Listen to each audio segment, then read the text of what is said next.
দেশে বিশেষ করে পেট্রোল, অকটেন, ডিজেল যে জ্বালানি তেলগুলো আছে সেই তেলের বিরাট একটা ঘাটতি দেখা দিয়েছে। ইতিমধ্যে আপনারা জানেন দেশের বিভিন্ন প্রান্ত থেকে খবর আসতেছে যে তেল নিয়ে যে গভীর উদ্বেগ সেটা দেখা দিয়েছে। আমি গতকাল বান্দরবনে ছিলাম, সেখানেই দেখেছি হাজার হাজার বাহন এরকম আটকে পড়েছে তেলের অভাবে। তেল যে কাণ্ড সেটা আসলে খুবই একটা ভয়ঙ্কর অবস্থা। আমরা একটু জানার চেষ্টা করবো, এখানে যারা এসেছেন তাদের কাছ থেকে একটু বলার চেষ্টা করবো আসলে তারা তেল নিতে এসে কোনো ধরনের সমস্যায় পড়তেছে কিনা। আমরা এখন জানতে পেরেছি যে এই যে সিলেটের উপশহরে যে বিশেষ করে এই পাম্পটি রয়েছে সেখানে ইতিমধ্যে 2জন পুলিশ সদস্য মোতায়েন করা হয়েছে। তেল নিয়ে একটা মহাকাণ্ড। ভাই একটু বলবেন না আসলে দেশের তেলের এত সংকট কি জন্য? এটা সিন্ডিকেট নাকি আসলে আন্তর্জাতিক যে রুট বন্ধ হওয়ার কারণে? এটা তো মনে করেন যে পেট্রো বাংলা ছাড়া আমরা বলতে পারি না। এখন তেল কতটুকু মজুদ আছে এটাও তো আমরা কোনোভাবেই জানি না। দেশের বিভিন্ন প্রান্ত থেকে হাজার হাজার আসলে তেল উদ্ধার করা হচ্ছে যারা আসলে সিন্ডিকেট করছে। এখন এটা তো বিভিন্ন পাম্পে এখন আপনার তদারকি করতে হবে। আমাদের তো তদারকির অনেক অভাব রয়েছে। সবকিছুর মধ্যে তো আমরা মনে করেন যে তদারকিটা অনেক একবারে অনির্দিষ্টভাবে আমরা গুছিয়ে রাখি। সরকারের পক্ষ থেকে বলা হচ্ছে তেলের সংকট নেই, কিন্তু বাস্তবে দেখা যাচ্ছে বাস্তবে তো অনেকভাবে তেলের সংকট। আমরা তো এমনকি ঢাকাতেও দেখতেছি, যেমন মনে করেন যে বাইকাররা অনেকভাবে মনে করেন যে ফিরে যাচ্ছে, প্রতিটা পাম্প বন্ধ। এটা তো সরকারের কানেও যাচ্ছে, সরকার তো এখনো এই দিক থেকে দৃষ্টিকোণ দিচ্ছে না। ধন্যবাদ। সো যেটা আসলে যারা মোটর বাইক চালক আছেন তারা আসলে দুশ্চিন্তায় পড়েছেন।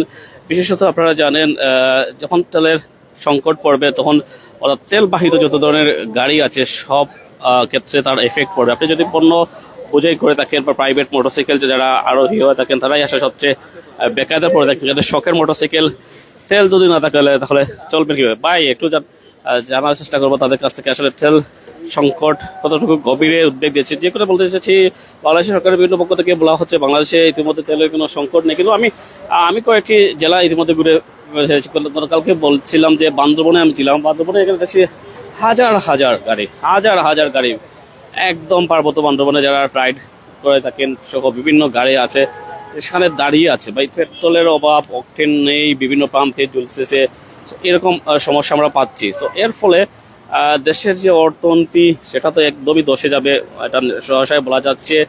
এবং এটা যদি সহসায় পরিত্রাণ না পাওয়া যায় তাহলে বাংলাদেশে যে একটা গভীর সংকট তৈরি হবে সেটা অচিরেই সমাধান হবে না। আপনারা জানেন পুরো বিশ্ব বাণিজ্যের একটা বড় অংশ এই তেল গ্যাসের উপর।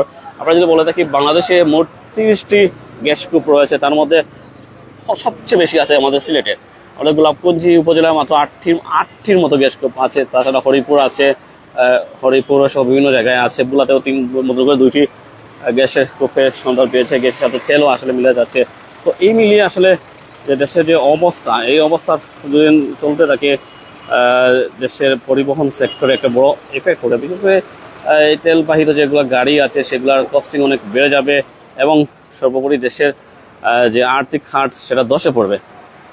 সব ধরনের আসলে বিষয়টা বলে থাকি এখানে মূলত এই যে আগের যে রুল 200 টাকার অধিক কাউকে আসলে পেট্রোল বা কিছুই দেওয়া হচ্ছে না বলে আসলে তারা এই লিমিটেশন সেটা বদ্ধ করা হচ্ছে। আমরা গতকাল থেকে বিভিন্ন সূত্রে জানতে পেরেছি যে আসলে তেল কিনতে হলে ডিসির আসলে তেল কার্ড লাগবে।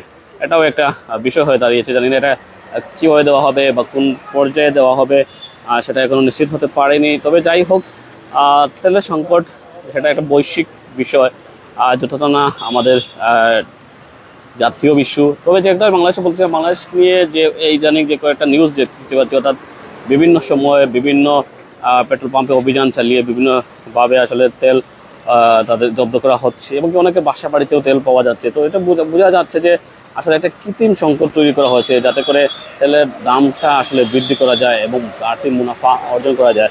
সরকারের আশু দৃষ্টি আকর্ষণ করছি যাতে করে এই বিষয়টা সরকারের নজরে রাখে এবং যারা এই সেক্টর মধ্যে আছেন অর্থাৎ জ্বালানি মন্ত্রী তিনি যেন এই বিষয়টাকে খেয়ালে রাখেন।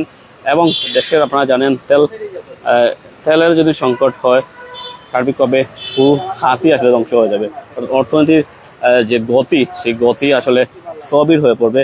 অনেকেই অনেক পাম্প ঘুরে ঘুরে আসেন এই পাম্পে, কেননা এই পাম্পে অনেকটা বিশ্বস্ত। আপনারা জানেন উপশহরের এই পাম্পটিতে বিশেষ করে বাইকাররা সবসময় ভিড় লেগেই থাকে। যদিও এই মুহূর্তে কিছুটা খানিকটা কম দেখতে পাচ্ছি। তেলের যে কাণ্ড সেটা আপনারা জানেনই, মহা একটা কাব্য হয়ে থাকবে হয়তো। পৃথিবীর বিভিন্ন দেশে আমরা দেখছি তেলের সংকট, আমরা ভেনেজুয়েলায় দেখছি তেলের 7 দিনের জন্য তেলের একটা বড় একটা মানে তারা বলে দিয়েছে আসলে পরিবহন খাতে কোনো ধরনের তেলই নাই তাদের, এই অবস্থা। অথচ ভেনেজুয়েলা হচ্ছে তেল সমৃদ্ধ একটা দেশ।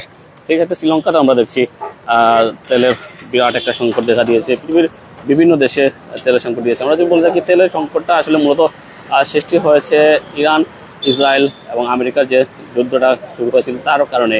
আপনারা জানেন বিশ্ব বাণিজ্যের অর্থাৎ জ্বালানি খাতের সিংহভাগই নিয়ন্ত্রিত হয় হরমুজ প্রণালী দিয়ে। সেই হরমুজ প্রণালীর একচেটিয়া নিয়ন্ত্রণ নিয়ে রেখেছে ইরান। এখান দিয়ে আসলে কোনো তেলবাহী জাহাজকে বের হতে দেওয়া হচ্ছে না, আসা যাওয়ার পথে নিষেধাজ্ঞা আরোপ করা হচ্ছে, হামলা করা হচ্ছে। এর ফলে তেলের যে পণ্য পরিবহন সেটা ব্যাঘাত হচ্ছে, এর প্রভাব পড়ছে বিশ্বব্যাপী। আপনারা জানেন মধ্যপ্রাচ্যে তেল দিয়ে পুরো বিশ্ব চলে। সেই বিশ্বের যে প্রধান যে রোড অর্থাৎ তেল রপ্তানির আমদানির সেটা আসলে বন্ধ হয়েছে। তো ইতিমধ্যেই চালকরা হতাশা প্রকাশ করছেন তেল কাণ্ডে। পুরো বাংলাদেশই আসলে স্থবিরতা দেখা দিয়েছে। অচিরেই সরকারের দাবি যদি সম্ভব হয় তাহলে পৃথিবীর বিভিন্ন দেশ থেকে বিকল্প রুট ব্যবহার করে, সম্ভব হয় যে বিকল্প দেশ ব্যবহার করে, আমরা জানি ভারত থেকেও তেল আনা হচ্ছে। এটা একটা আসলে গুড ডিসিশন।